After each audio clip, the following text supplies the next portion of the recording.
Welcome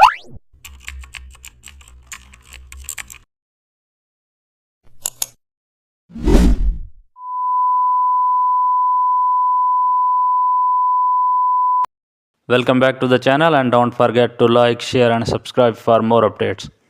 Today we are diving into an exciting tutorial, how to design a modern infographics layout with custom shapes.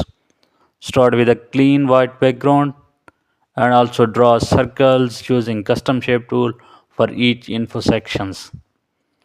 Change fill color for each step and also add icons inside each circle using smaller shapes.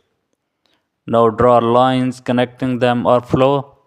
Now insert your text beside each one. Align everything neatly with guides. Add shadows to separate layouts slightly. The infographic looks clean, bright and professional.